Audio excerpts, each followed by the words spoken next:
Baby. Oh, yeah. we're live. Ooh, we're on Look at right that. now. Live. In case you guys didn't know. DailyXander 374. It is my pleasure and honor, after many collabs now, Yeah. to introduce, not that you have not been introduced before, but my Florida brother, loving husband, gym owner of the TFW Lake Mary. Not his loving husband. Well, A loving they don't husband. see a ring, so. A loving husband. And last but not least, a lifetime mindset of having fun, Mr. Jesse Walker. Oh. Yes. You know. Cheers to that. Good Cheers sir. to that. Cheers Good to the tea. I'm a little winded because I was doing some pull-ups prior. Yeah, you did. Man, bust out a whole set of pull-ups there. I just felt inspired by your crib, man. Yeah. We're looking right in front of a whiteboard. Look at that. It is, So and the much of whiteboard is a little bit of what's going on in your head too, which is. Yeah. It's always neat to see somebody's whiteboard if it has like intention behind it. What and yeah, I just had to get it up there, you know. Yeah. Because if it's stuck in here, you lose it. Yeah. Like what we were talking about. And Yeah, just now about like the ideas, and you're getting more in the habit of writing things down. Yes. When it comes to ideas, because Yeah. everybody has ideas, but Yeah. it comes down to taking action, and that would be the process of actually writing down that idea. So you make sure you keep it, and the more you see that idea around you or that vision, you're more likely to follow through on it. So it's Yes. Sorry, I have to you sit gotta send it up. You know, it's all good, man. It has to be alive. We can do it. Yeah. Whatever, man. Meant to put this. I just like to say I'm always enjoy being in other people's cribs and seeing books. So right now, Jesse has a nice big book collection behind us. I'm not sure what all of their Bible stuff, the old stuff is. And on the top shelf, you have more, say, habit-induced books, successful habit-induced books, or self-development books.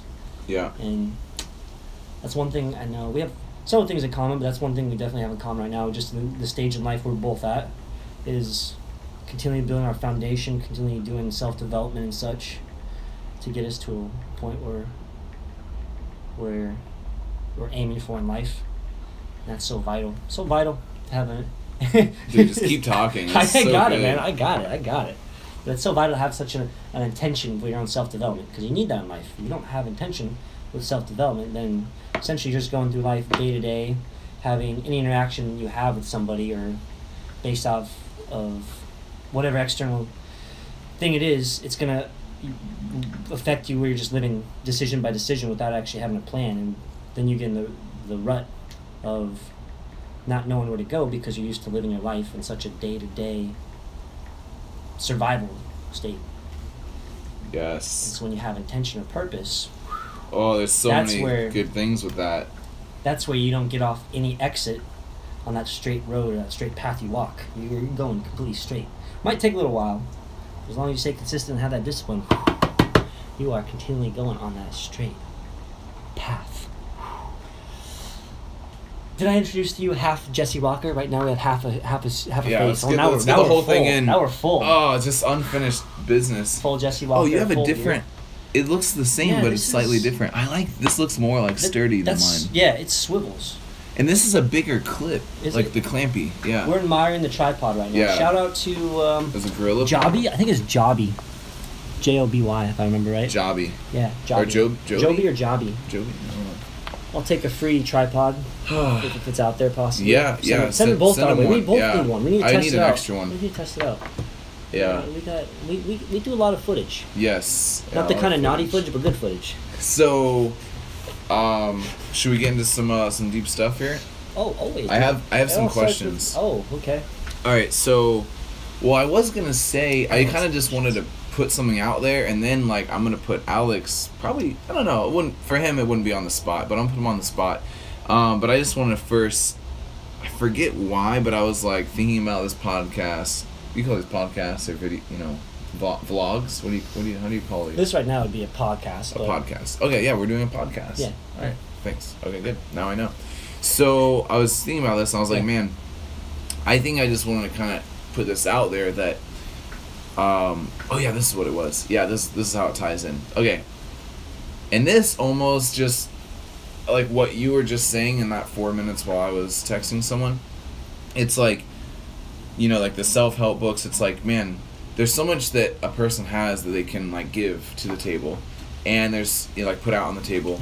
But when you are like, what I've just found, when you focus on your issues or your lack or your instability, your insecurity, or like your issues, like all those, you are in like this scarcity mode where you're like holding on, you're like defensive, you're like sharp, sharky with people, and you're not in a position where you can give. You're not in a position where you can like, see value in others or add value to others because you're so focused on the opposite internally, right? And I've been in a situation, or I would say like, okay, he was talking about my bookshelf, and I have a whole other bookshelf at work, which is more of my coaching type, like leadership and like, more development stuff, and I have a bunch here too. But oh yeah, and there's another bookshelf in the kitchen that has relationship stuff, psychology stuff. And the honest truth is I haven't read a lot of those, and I kind of realized this like over the past year, but today it like hit me again, and I was like, I've been so focused on my own issues or my own lacks at times that I haven't been able to express my full self, and that's definitely my quest. And like now, like I realized I had this habit, like I would buy books and never read them, and I'm like, what am I doing? And books is just one thing, but it kind of led me down this rabbit hole of like my own self and my own issues. Yeah, because how you do anything goes about how you do everything. So in this case, you buy a book, and you don't even, whether or not you open it, but regardless, you're not reading the entire thing from cover to cover. So that's going to carry over to other things where you don't like fully invest, but you're still not fully invest. It's almost like you're tricking yourself. Like, well, at least I bought it and I made the effort, and now I have it in my house, and like some people can see it, or maybe not even that, but like you see it. Right. It gives you I don't know how you view it or interpret. Well, you're on. I would definitely say that, and like that was something I realized. I was like, I don't really finish projects. I'm not really that type of person. That's why. I mean, we talked about that too. Yeah. When you talking a little bit like just procrastination. Yeah, and so anyway, that's definitely been something I'm addressing, and I've listened to probably like 5 books this past year, probably more actually, maybe 10. I don't even know. And when I get into them, I like within a couple weeks, like I'm already like 3/4 done with one I started on like Tuesday, listening to it like audiobook, which is a lot. Like I've been listening like nonstop. I love it.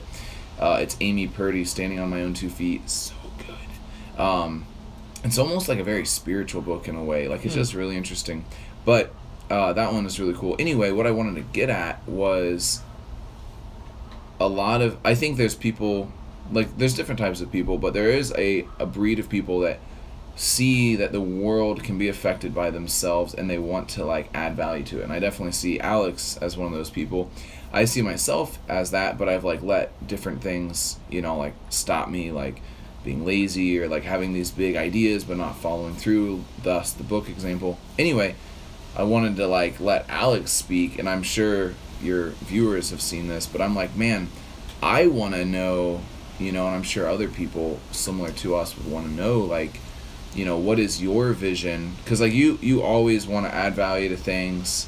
You are a positive dude. Like, what is your vision? Like, what do you want to do? Like, what's the plan? Like, what's the heart? What's the intent? Yeah, you're going with the question of what's your why, what's your intention, what's your dream, what's your ambition, what's your purpose, the whole shebang.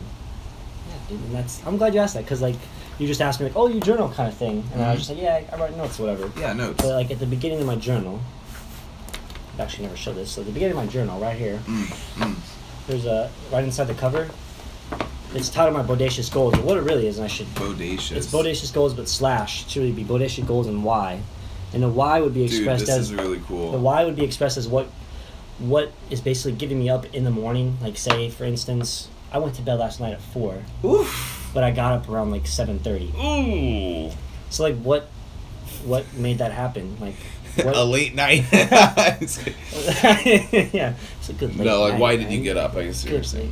What would... like for somebody like me, because somebody like 23 years old could easily take the easier out of no matter what they did that kept them beforehand, whether it was productive or non-productive to their self-growth. What would make that person want to get up with only like 3.5 hours of sleep on a Sunday when if they just work, if they had that normal traditional job from Monday to Friday for 40 hours a week? What would want to make them get up at 7:30 in the morning to get their day going? So that attaches to what my why is. That would be like the part of my brain, the limbic brain, which deals with the aspect of your emotion. So it's there's not language associated to it. So it's like for instance, like, Jesse, why do you love Kim? And I'm sure you could say some stuff that you could put in language, but there's things you probably could not articulate whatsoever in the human language to describe why you love Kim. It's a matter of the limbus. Limbus. I don't get that. The limbic brain. Limbic brain. Man, that's really interesting. Limbic brain. Okay. Yeah. Okay, yeah. So you're saying like that's, it's like this emotional thing and it drives you. Right. It's your emotional thing, and really the question why should be at the forefront rather than the what or the how. Whether it's business, whether it's relationships, whether it's to do anything, it shows like the why. Inner like aspiration. It's like the reason behind everything you're doing. So like, why right now are we doing this? Why do I want to do podcasts? Why are you agreeing to do podcasts? Overall, I like to do podcasts predominantly because it's self-development. It continually helps further my exploitation of my own mind and constructing ideas, constructing things I would never think of otherwise if I wasn't having a conversation with somebody in this type of arena or platform. Because I found some of the most meaningful and deep conversations I've had with somebody is through by just having a camera on, but not even recognizing the camera's on. Interesting. And so that'd be a portion of why I like to do podcasts. And I know what we do right now, like this moment right now, is going to help contribute to where we go in the future. Not like together as married couples. Jokingly though, because he made a shot at me about being a husband. But just like the action, like it's almost like, I don't know if you've ever heard of the 5-year rule. So like it kind of gives you a sense of like, say if Kim was just like, hey Jesse, you want to go do this? And then you think in the back of your head like, well Kim, this isn't going to affect where we're going to be in 5 years, so no, we shouldn't do it. Right. That could be a tough call depending on what it is. But it's similar to that. Like, so what we're doing right now, at least that's how I do it, what we're doing right now is going to benefit me, and I know it'll benefit you too, because we're discussing deep and meaningful aspects of our life. For sure. It applies to our day-to-day, how we function and such. So that's how I would see the why in this aspect. But to get to your original question, so I'm going to trail off. But that's great. My whys, and this is, I would say,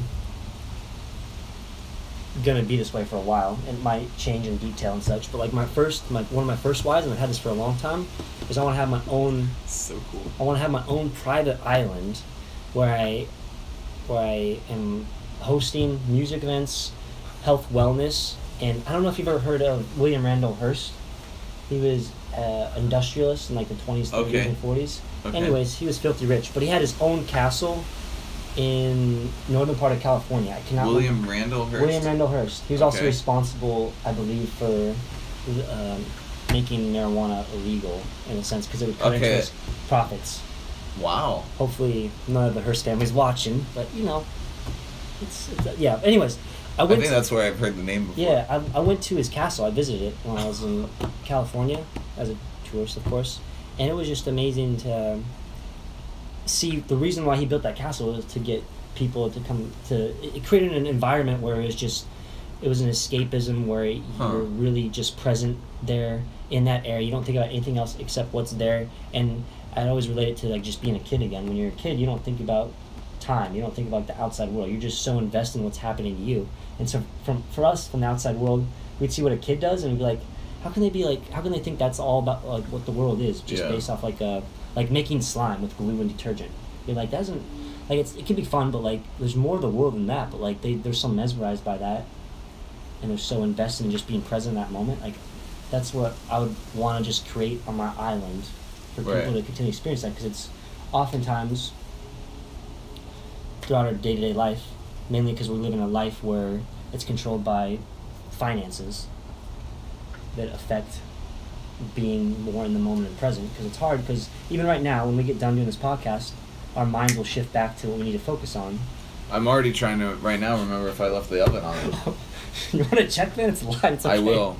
It is. I don't want you to burn it. Hey, so we got a viewer. We have a viewer. What's up, viewer? What's up, viewer? So is this island like literal, or could it be a castle, or like an office, or I really like the idea big house? It could be so an island in the sense surrounded by water, and then a house, a castle, whatever. And it'll continually change. And it's like this little like haven, like this paradise, like this. Mm-hmm. purposeful. Yeah, I like the idea of there's no distractions other than everything there, entertainment wise. But it's not just like limited, short term entertainment. It's entertainment in the sense that it's going to benefit you as far as the human experience. Yeah, for and that's through like dance. The reason I like music festivals and dance is one of the. It's probably, if not it's got to be at least the top couple as far as how you can express yourself as a human being through movement and such. Wow. And interpreting sounds and such. That's awesome. That's why I love music festivals. And the health component of it just ties into just feeling optimally. And like the health. When I say health wellness, that's very open ended. But the more I continually age and grow, I'm sure it'll become more specialized in what I see that vision as. But that's for me. If I own my own chunk of land, I want it to be my actual own land, where it's surrounded by water, where there's no outside world. So whoever's there when I'm there, and other people, because I don't want for it to be for myself. It's for actually creating moments and experiences and memories for other people. Like, you definitely will be invited. So, dude, this sounds so cool. And like, I'm just gonna say it. It's a crazy idea. Like, it's crazy, but it's like, well, so is, so is whatever. Like, there's so is going to space, or like. You want to talk about somebody that had a why? Like, you look at John F. Kennedy. His why when he was as a president before he got assassinated. He had many whys, but like when he was president, one of his whys was like, we're gonna go to space. And after he got assassinated, what happened like 7 years after his assassination or something like that?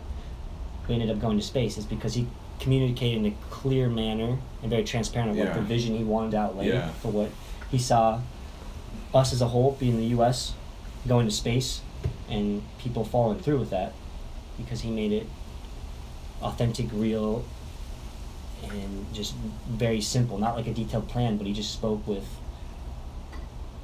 vision in mind. And that's like, even from a business standpoint, that's what it comes down to, as far as like how you interact with your people, like your own employees and clients and stuff. You got to continually speak of your why. Like in your case, why are you a gym owner of TFW? Like, why? Right. And I'm sure part of that pertains to like how TFW got started and how it appeals to you, but then you also have your own spin on it too, as far as not only do you like what they stand for, but then you also want to be your own business owner. And like why do you want the way you carry it out. And so you got to be able to emulate that to everybody you come across, and you got to also represent that why and how you carry yourself and how you interact with people, because all the time people need to know that vision. And you can speak about it, yes, but like there's even more power than just the words, because it makes you very credible. Not only do you speak about it, but you emulate it in your day-to-day, in every situation. That's great, man. That's just one why. I got more. He's got a cool list. I've been like kind of glancing. I see some pretty cool stuff. So, are you gonna share it all, or is that? Dude. If you want, it's up to you. It's up to you. Like, this could be it. Like, this could be it. The unveiling of what you want to do. It's funny because I touched on this a bit yesterday with Wise, but I love to, because it continually just. I just think these are great. All right, we'll go to the next one. We'll go to the next one. And actually, this isn't in order, because what I should do, because one of them pertains to my family, and that's the one I should actually say first. But we'll get to that. It's just how I really wrote it down at the time. Yeah, for sure, man. And let's just if we can just stop. Go for it. No, dude. Wait. Do you need to check the oven if it's on? I will. I will go. I don't want to be held responsible for any fire department from Altamont Springs being called to this area. Yeah. So, like, writing stuff down, man. Telling people about it, putting it in a podcast. It's externalizing, and that's the biggest thing. Like. Because you see it when you need to see it, and the actual the actual act of writing something like this, like, man, it's like, here's this idea, I can crystallize it and put it into this like communicatable, readable, viewable thing by someone else besides me, and for whatever reason that just helps things come together. It's almost like if you can materialize it by writing it, you could maybe also materialize it 5 years down the road when it actually happens, or 10 or whatever. Big time. And man, like that's when I think I even shared this last time we were on video. I've shared this a lot, but like at the dojo that we moved, the karate guys moved out, Training for Warriors moved in Lake Mary. In the back room, I had to paint over it, and I hated to because it was so cool, but I had to paint the wall our colors. And it said, goals we set are goals we get. And it's like you have to set the goal. Like, what is the goal? Well, the clear set goal is like it's written down. Someone could read it. Someone could ask you about it. And there's like, I don't get it, but there's a level of accountability. There's a level of awareness. There's a level of expectation. Yeah, it goes back to you live that goal. Yeah. So like whatever you do, Yeah. you always have that on your mind. Yeah, and that's like here you have this like whole front cover of like these are like the why, like this is like what, and then you have some hows in there. It's like the what is like we want to have this really cool place where people can express and grow, and the how is this like cool like island idea, and it's like that. Well, it's yeah, like you have it's, it written, yeah. and it's just like it's gonna happen, you know. Dude, absolutely. Let me Yeah. check the oven while we're at it. Yeah. So Maybe I can see it from here. Oh, dude, you can go, man. You can go check it. I got it from here, man. We got a little delay, and the guests just all of a sudden. Oh my goodness! I'm so grateful you checked right now, because I would have been held responsible. I know it, and big time indeed. But yes, what Jesse was referring to just a little while ago, as far as the aspect of vision, writing something down in front of you on a tangible, in this case, piece of paper, and always seeing it on a consistent basis. Because if you see it on a consistent basis, it's continuing occupying your mind, and it's continuing occupying your mind. It really shows what you're committed to. And if you're committed to it, Dude. it is eventually going to happen. It's only a matter of time. And so I was going to say with vision, Yeah. a really good example of that, and I've said this before on my videos, and I just like the example big time. So there's the African impala. That's like a deer version. Yeah, yeah. So they're capable of jumping like 10 feet up in the air, height-wise, Wow. and distance-wise, 30 feet. But here's the funny thing.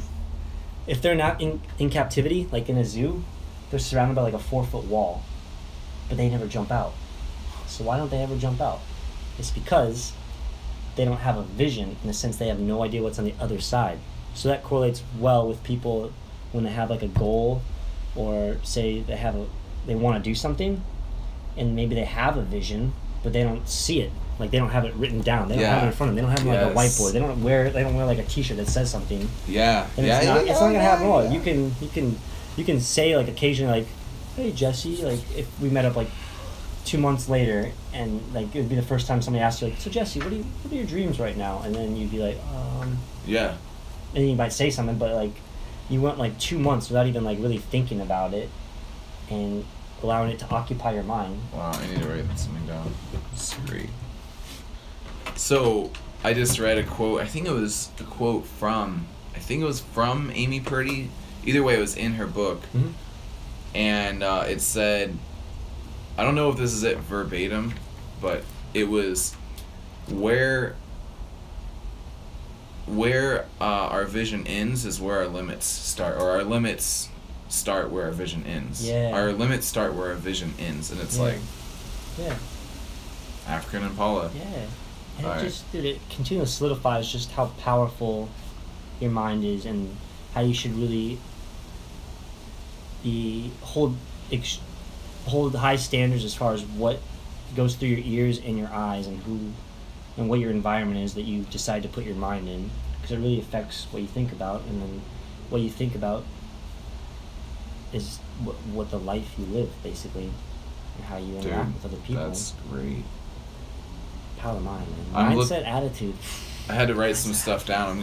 I'm like, man, I need to like communicate this to our virtual dojo, like our community at the gym. Like, it's like, what is your goal? Like, exactly. Like, how much weight do you want to lose? How much protein do you need to eat every day? What time do you get up? Not like, oh, I want to like look better. No, it's like, well, like exactly what is it? Not like, it's like someone asked me a business question the other day, and my answer was like, oh, well, and it's like, no, it's like, is it this or is it this? You know, and it's like, for some things, I think, have to be like legit, like boom, like what is the, like clear, cut and dry thing. So I just had to write that down. What does it look like? Yeah, that's a perfect example. Like when you have clients in your gym, that are like looking to lose weight, and then all of a sudden they have like a downfall where they miss, whether it's just working out or just falling on a diet, or just allowing life to happen, and that basically dictating their goals. Yeah. Because at the end of the day, like we're all capable of being successful. It's just a matter of really being able to fully, wholeheartedly commit to it and be disciplined.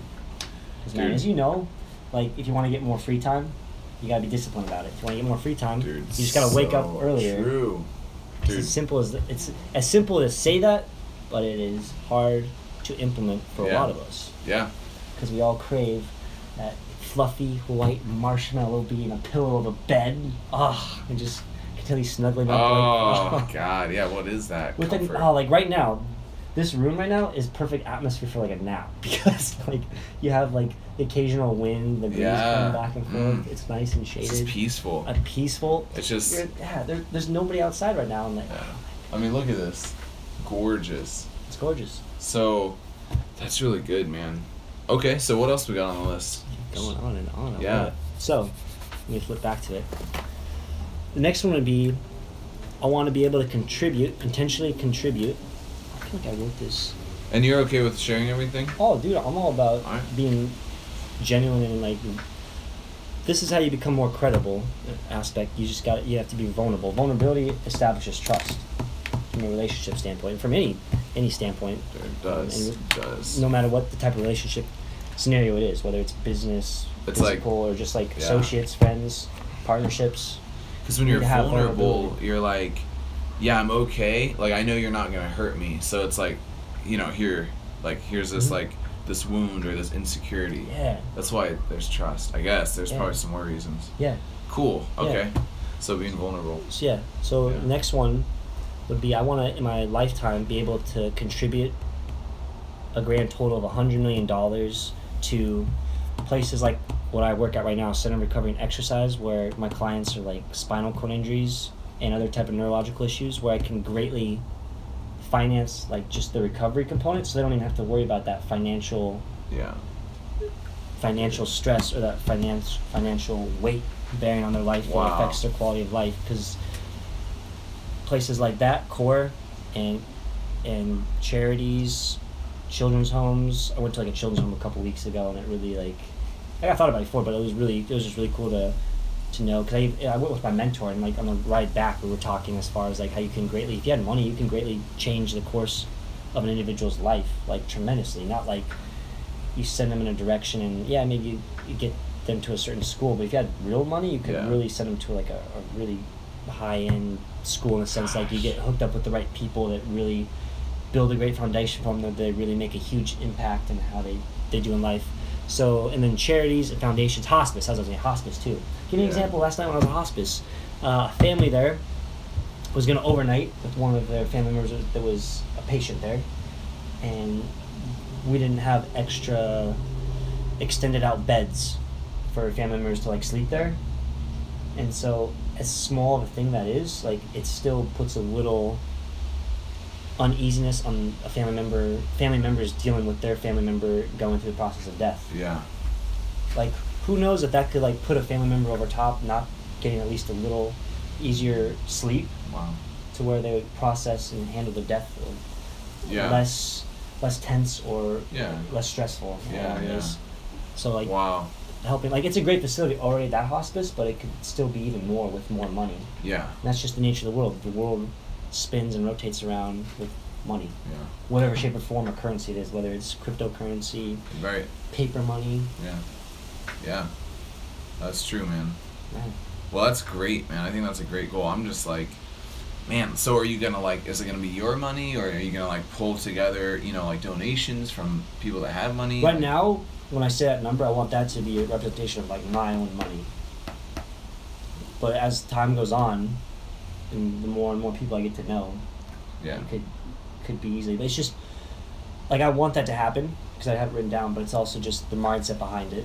Whether or not I actually have that much money in my lifetime that I'm able to help finance and enhance the quality of life of other people. Yeah. It's that mindset of knowing like I really want to be able to impact somebody's life to the sense where it not only raises like their quality of life just like one extra point on a scale of like 1 to 10, but it transcends them to where all of a sudden they have. I'm trying to think of a big door I can make an analogy for. So it'd be like, I'm not connecting them with just like a bridge that crosses a river. It'd be like I'm connecting them now with a Golden Gate Bridge. So where they see all of the grand grand opportunities that exist Wow. right now and such. And I think, man, that's like, it's like I've watched a couple interviews with Elon Musk, like SpaceX, Tesla, what's the other one called? The Boring Project, or the Boring Company. Oh, I didn't know what that one. That one's new to me. They're tunneling, basically. They're boring holes. That's the hyper. Yeah, is that the thing where he's gonna go across sled. Country, and it's literally like within minutes you can get from one place to the next. I think that's part of it. Yeah, Hyperloop. Yeah, Hyperloop. Is that what it's called? Yeah, Hyperloop. But anyway, Elon Musk. Oh, and I heard this story recently. My buddy John told me this interesting story that like, at some point they were like about to go under. Like I think he was like had to like start liquidating his personal assets. They didn't have any money, and then like within a week, it was sometime around the holidays. Like NASA gave them SpaceX this huge contract, which like saved them. And anyway, it was just really interesting that like even Elon Musk got like so tight, you know, with finances, like things were really going rough.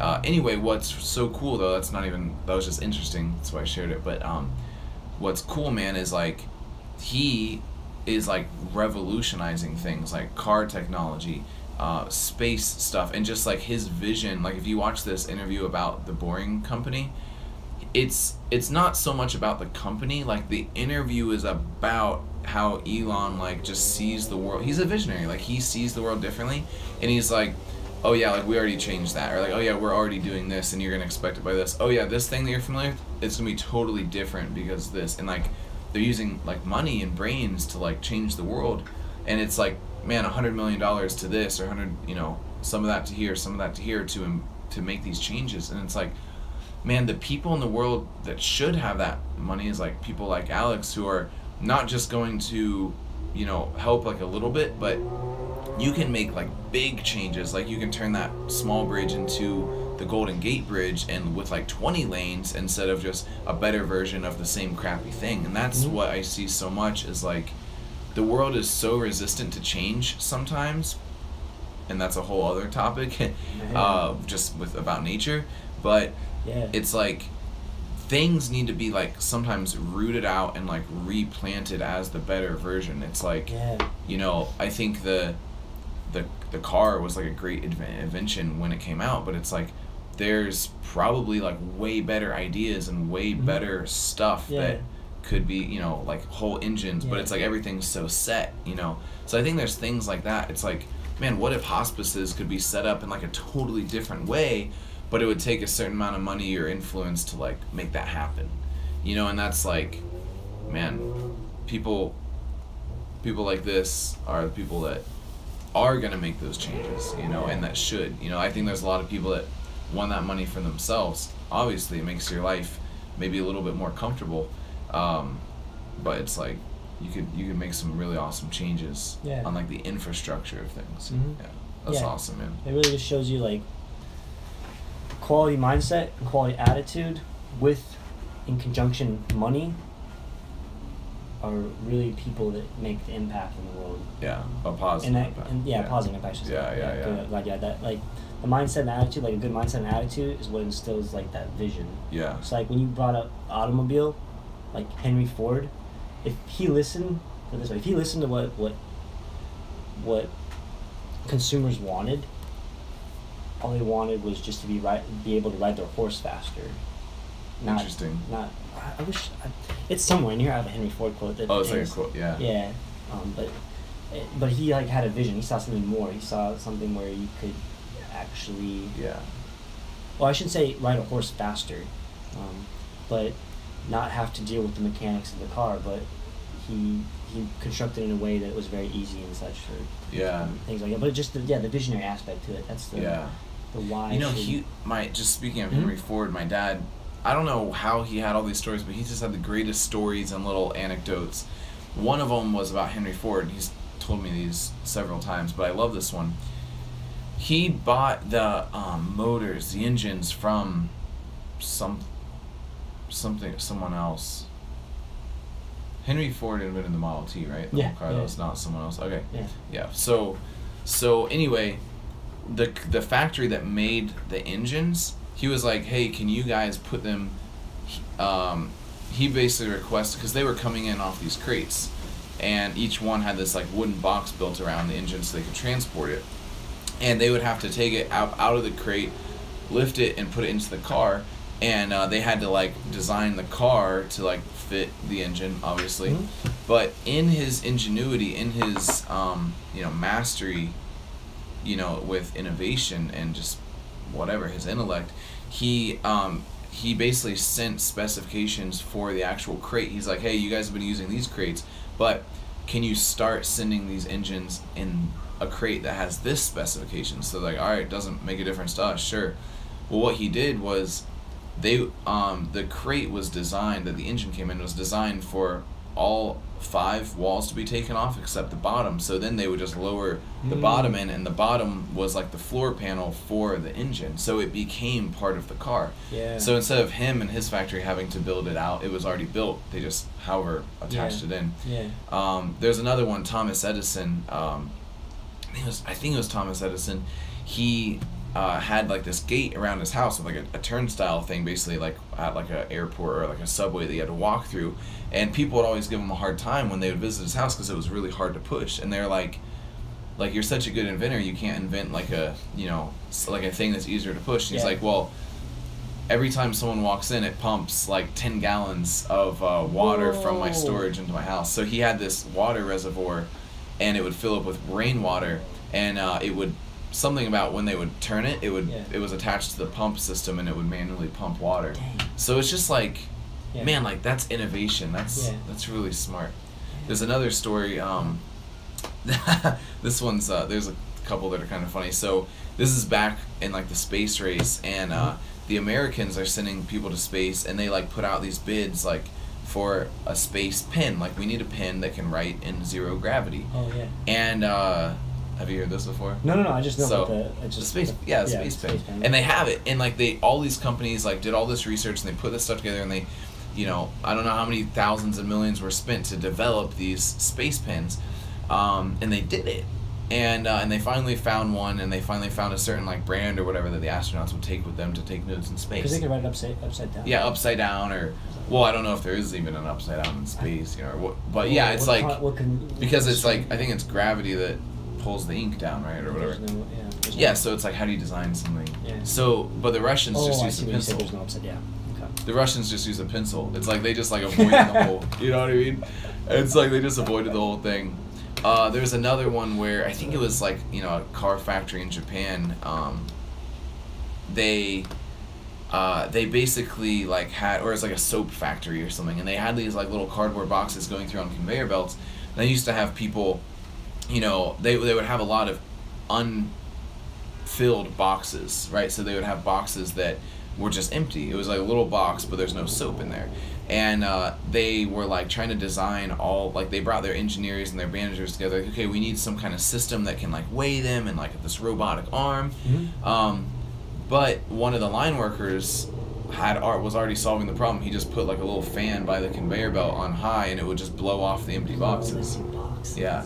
So it's just like, there's a hard way and there's like an easy way, sometimes. And I think innovation, like if you're an innovative person, you're just focused on like, I don't care how it has to happen, but what needs to happen. Like, okay, we just need, and it's just really interesting. Yeah. But I think that definitely ties in, because it's like you're kind of looking at like problems in life, and it's like, okay, how can we solve this? Like, how can we make something more valuable? How can we make it more quality? And those examples, man, those just legends, Because really, like your why, as far as like how you walk this earth, should be pertaining to like a higher purpose. The higher purpose meaning how you impact the lives of others. And we all have, once we come to terms with the idea of like, oh yeah, I want to impact others. There's endless amounts of ways you can impact others in the sense of value, whether, no matter how small to how big. So here's my question, is like, if your why is like a selfish why, like, is that like even like developing enough? Is that motivating enough? You know what I mean? I feel like no, because at that point it'd be more like an achievement versus like you feel successful. Like successful, definition of successful is like the state of being, and you look at like people that, like entrepreneurs that maybe made a lot of money or something, but they don't really feel like they've lived out their why in a sense. Yeah. And like the why. The reason I'm so focused on the why is because like with my mentorship, this past month, like the book we read was from a psychologist. It was Simon Sinek, and he wrote the book called Start with Why.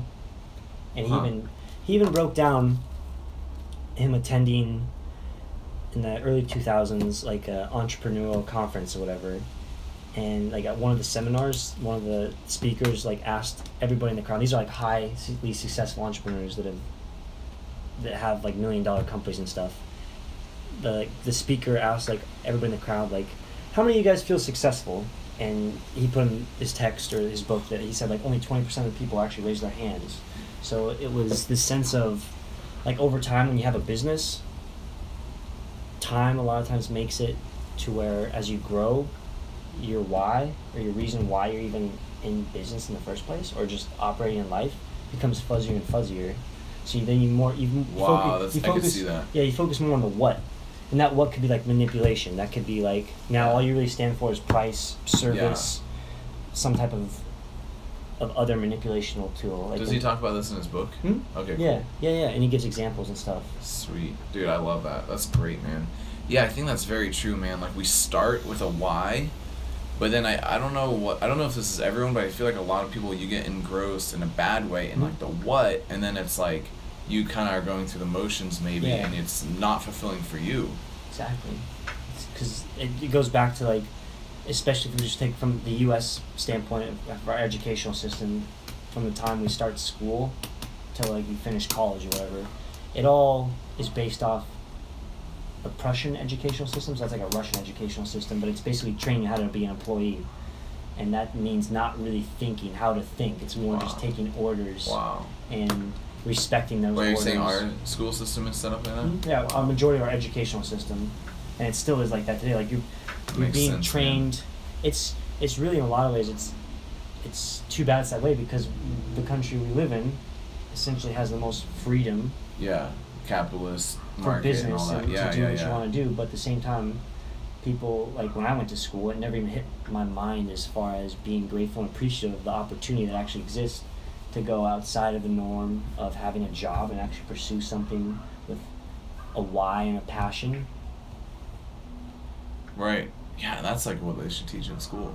Yeah. It's like how to be a good person, how to... Yeah, but what they really focus on a lot of times when you start school and throughout the entire school is like, so what do you want to be, Jesse Walker? What do you want to be, rather than like even reverse engineering even more as far as like, wait, hey Jesse, what's the life you want to live? Yeah, how do you want to be? How do you want your life to look? Like, why do you even want to live? Yeah. So you really get more deeper rather than the what. Because in the what is it's gonna put you in a mindset as far as like, oh, now I have to have this type of job in order to feel happy. Yeah. Oh, that's great, man. Because then so many people identify with their work too, rather than their vision in a sense, and that's where like they identify with their work because they're focused on that what. They're not gonna feel satisfied or successful, and they could be extremely great at their job and like have all these achievements, but they're not going to get that sense of value or purpose or whatever the case may be. So. Yeah, that's great, man. Yeah, it's like I was thinking about that, like what is my why? And I know like for business, like one of my whys is to provide, like I just think people deserve a really good customer experience. Like I've learned businesses and just me doing business with other businesses, like people will work really hard to get your business, but they don't work as hard or hard at all to keep your business. And like I'm like sadly seeing that a lot in businesses. And like, you know, growing up until I started owning my own business, I just saw businesses as like these external institutions. You never connect like actual people with the people behind them, like running them, owning them. And you just like, oh, it's the grocery, or oh, it's the pool store. And it's like, well, one pool store can be very different from another based on who runs it and what its, you know, principles of operation are. Yeah. And it's like, it's all very tied into the attitudes of the people who are at, you know, in the positions of influence and the positions of leadership. And it's like, I just think people deserve to have a great customer experience, and they will pay for that because there's so many like crappy. I don't even know how some are in business, and it's like I think that is really one of my whys. Is it's not it's about fitness. Like that's a whole other why. Like that's like more maybe on my personal side. Is so people are not burdened by like unhealthiness, and they have liberty to be a normal, functioning, active human, and get the most out of their lives. But also on the other side is just to have a good business experience. Like here, I'm paying this much, and I know it's worth it because, you know, such and such business is going to take me seriously. They're gonna appreciate me. They're going to actually listen to my requests as a customer and my comments, and it's gonna be like a very, you know, well handled thing. Anyway, so I'm like, man, I think that's kind of like my why from the business standpoint is like to be a business and hopefully a lighthouse and an example to other businesses. Like, hey, people are gonna love you a lot when you love them, like when you have a really good customer experience. Yeah, when you put people above anything else.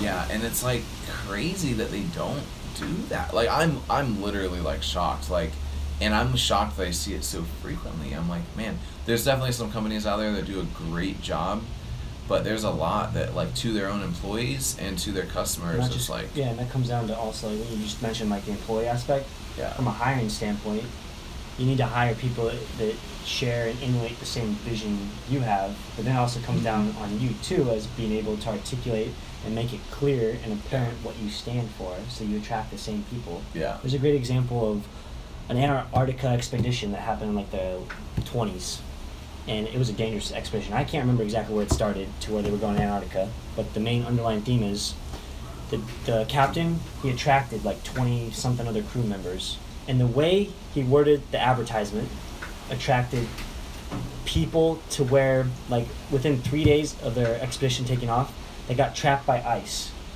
and then the ice was so bad that it sunk their ship, so they were in just lifeboats. But the miraculous thing is they survived, and they lasted for like, I don't know, I think several that was Haley. months. Yeah, it was like 3, 4, 5 or 6 months. They'd like that. live off the boat and all that, and but then go on this nobody rescue. died, and you know why nobody died? It's because everybody he hired, or that was part of his expedition, all shared in the same vision. They weren't doing it for money. They weren't doing it to be famous from it. They were doing it for a higher purpose, as far as like, greater mankind exploration and knowledge, in a sense. So you're saying a lot of it came down to him finding this group of people that they're all in the same attracting more so, like, because it was from, again, the Y book, and it had a little short description of the advertisement and how it was worded. They would appeal to people like that. They would instill the same vision. So it's like if you were hiring somebody, you want to hire somebody that's basically you.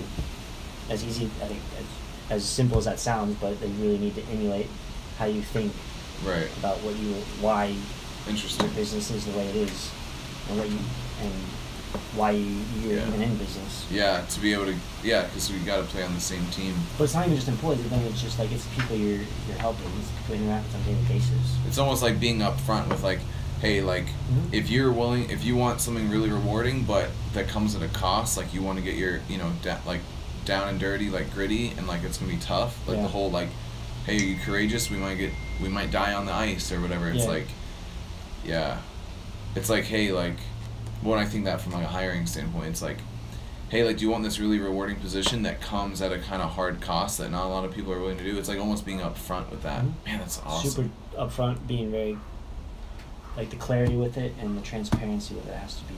Yeah, like the transparency, and the vision. Because then you're gonna find the right people.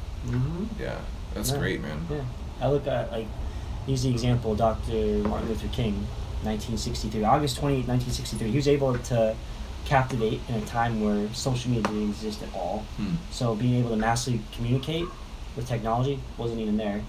He got 250,000 people to share in the same vision, not necessarily show up because they liked him, but they liked what he stood for, and they all stood in that dream. And that's something you don't really get like worded or thought of that way for that event in school whatsoever. As far as like they say dream, I get the dream part, but like just the way he communicated his vision and allowed it to not only inspire people, but inspire people to the point where they take action, because that is one of the best successful indicators of how you connect and communicate with somebody. Is not only, don't even think about motivating, because motivating is a whole other topic, but inspiring them to the point where they take action. And that's something that's been more on my mind too. Whoever I'm with, no matter like what I say, I always try to say something that will hopefully, if not get them to take like action right now, it at least gets them to start thinking about something to where they do take action that is going to make their life better in a small way or whatever, however big or however small. And I think that's something I was writing about today. I don't know if I told you this, but I want to write a book, and I was just like jotting down ideas. And ever since like this time last year, I've been like, oh my gosh, I could write a book. Anyone can, and it's even easier now than ever. I know I have friends that have written books, people that I would have never guessed, and it's like, I was writing on it in this today, and I was like, I'm going to do a chapter on planning and preparing, and I was like, should I do it 2 separate chapters?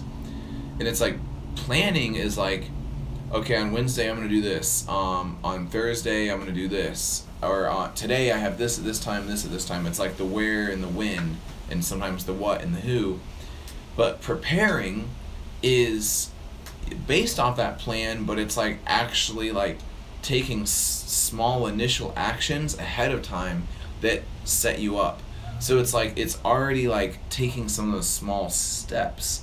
And I was like, that's what preparing is. So like being prepared, like, oh, I'm a prepared person, or I'm prepared for this presentation, means like I haven't just planned it and it didn't stop there. I've already like taken some of those steps. And I think like there's like maybe the big like thing, like the moment of execution, but preparation is in between that maybe at some points, and it's between the planning and like the big thing. And it's like, for me, I don't just plan for the next day, I prepare for my next work day by setting out my clothes, packing my book bag with what I need, and like that is a game changer. It's like little.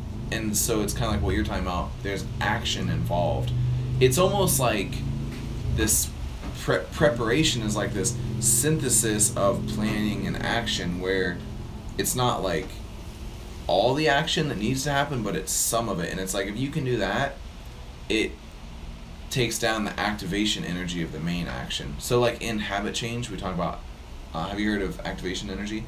It's like, okay, if I want to go eat healthy, that's a stumbling block to me because the activation energy is so high. Like I'd have to go buy healthy food, I have to go cook it. It's like this big thing. But if I can decrease the activation energy, if I can make it easier, I'm more likely to do it. So it's like I can already have the healthy stuff in my fridge. I can already have it cut. I can already have the recipe. Yes. I can have a simple recipe instead of a complicated one already sitting printed out on the counter. It's like activate. So anyway, I think that kind of like ties in. But even there, activation energy and setting yourself up, it involves action energy. Like it's actually doing it, not just being inspired. That relates whole. That's great, man. With what you just touched. That's cool. It's man. Great stuff.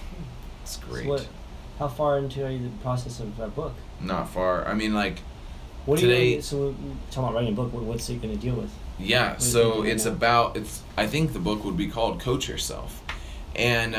So the cool thing about like, I don't know where you're going to go with it, but like, this is what I think when you say coach yourself, because we've already been talking about topics, but from the aspect of like, in order to lead other people, you have to first lead yourself. And that's literally the hardest challenge we're going to deal with throughout our lifetime.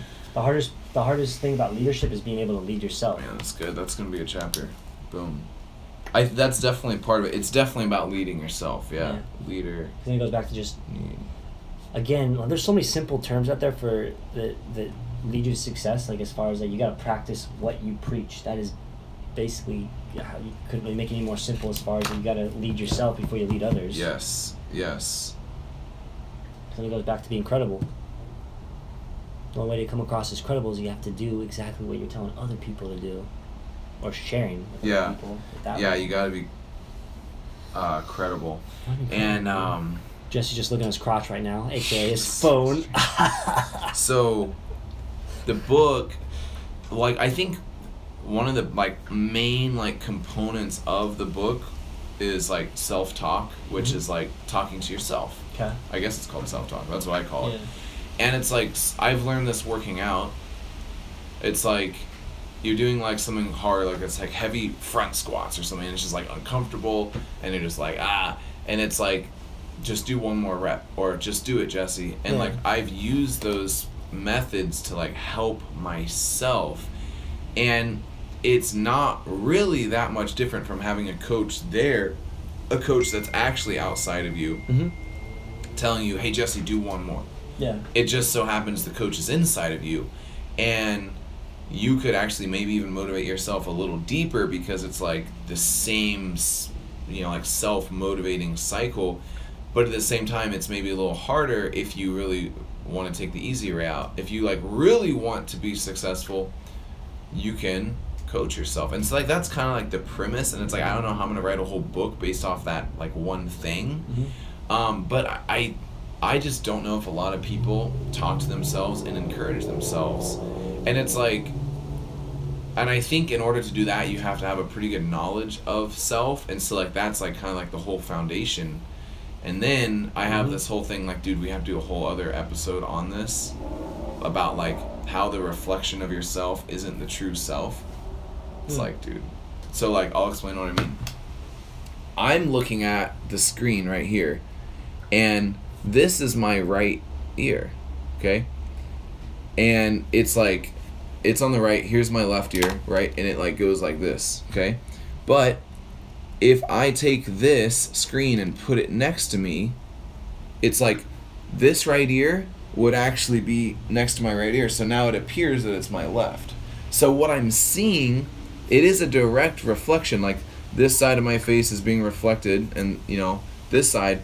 But if I flip it around, like if it was a real person and put it next to me, it would be like opposite. Does that make sense? Yeah. So it's like, even when you look at your own reflection, like, is it really you? It's like, it's really you as it looks to you, but not as it looks to other people. So like, what is the real you? The one that you look through, or the one that other people see you? Then you could go into like this state of like, you hear people like, oh, I had an out-of-body experience. But we live our entire life, for the most part, just seeing our physical self through either reflections. Well, it's always a reflection, because whether or not it's a mirror, whether or not it's a camera, in a sense of video or picture. I mean, you could even see like your shadow. Gets reflection. Oh man. Would it?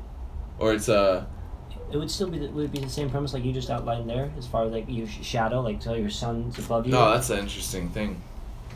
I see what you're saying. Oh, it could be.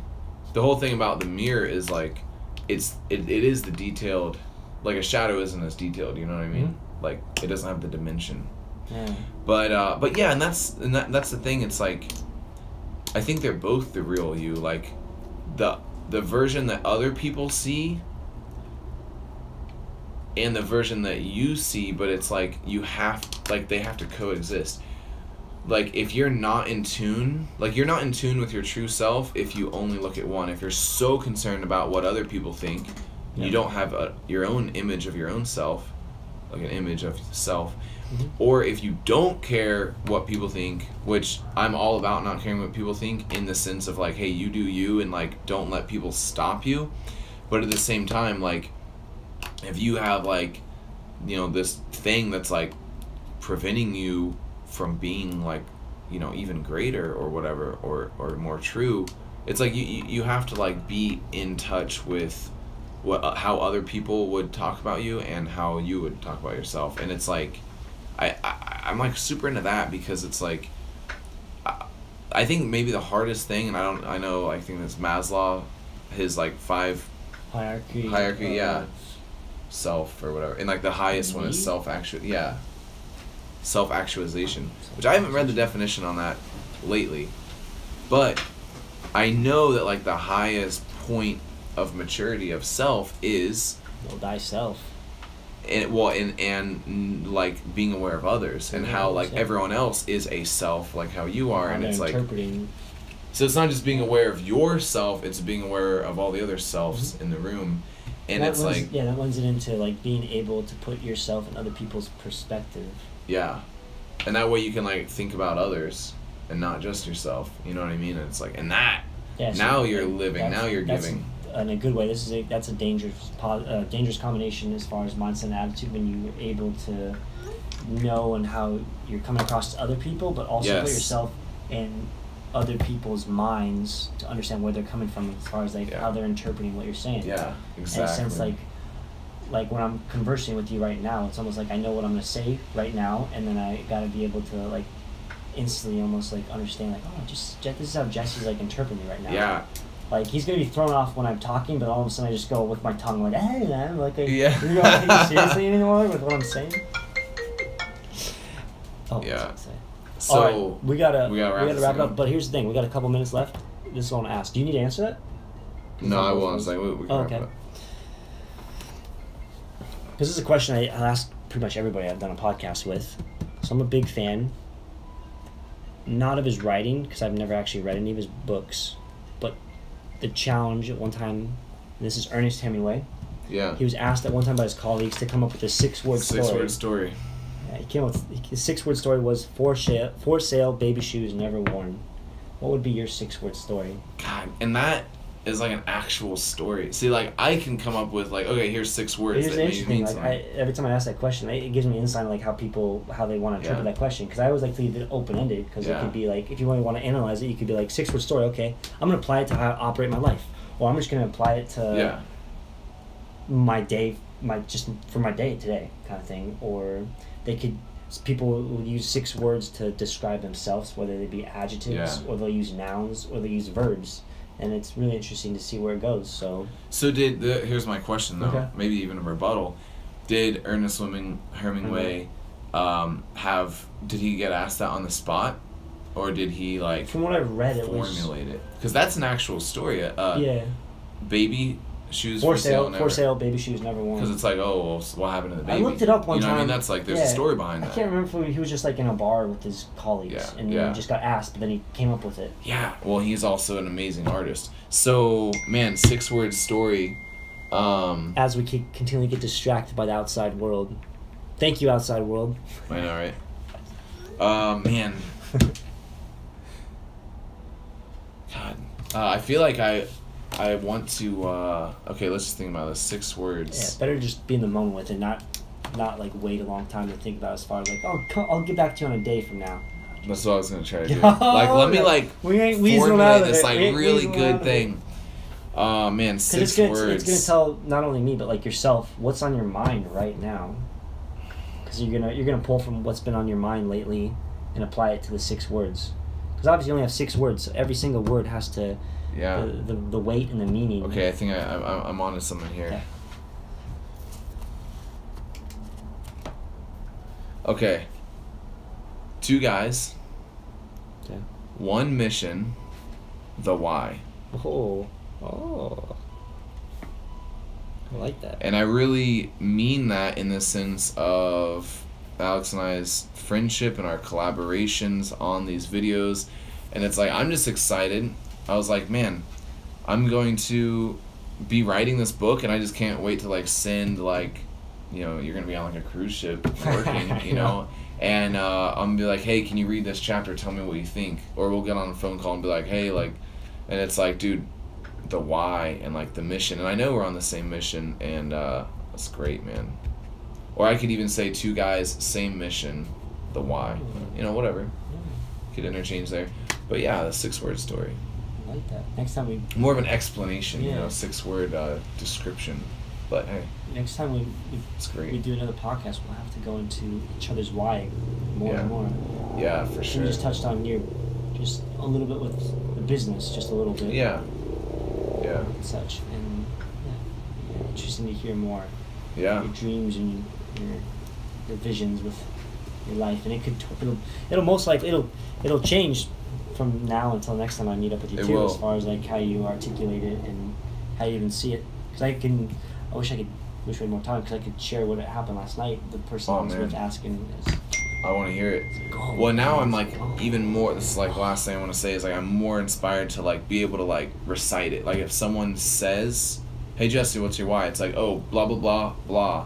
Because like if you can't answer a person, like how are you gonna answer the situations where it really counts? Exactly. So, dude, goes great back to podcast, being man. prepped and prepared. Yes. Plan and prepare, but also live out your why with intention. Boom. And smile. You gotta always have fun. Yes. Successful people that take themselves seriously are just a bore, man. Just a bore. Wow. Don't have the vision. All right, one more time, dude. I appreciate your time, man. I really enjoyed that, dude. Yes. Thank you so much. That was great. I'm glad we did it. It was a good break from what I was doing, and glad we got to do another one of these here in the treehouse. You get energized. I get energized from it. I don't speak for you, but I get energized. I do. Whenever I just have deep talks with people. Well, I'm glad that this was fulfilling for your excitement. And I'm very, I could just rattle on all day about appreciation and all that. Okay. All right. Pleasure as always, E-Nation. Check me later. Florida Brother, over and out. 6-word story. 2 guys, 1 mission. The why. Over and out. Yes.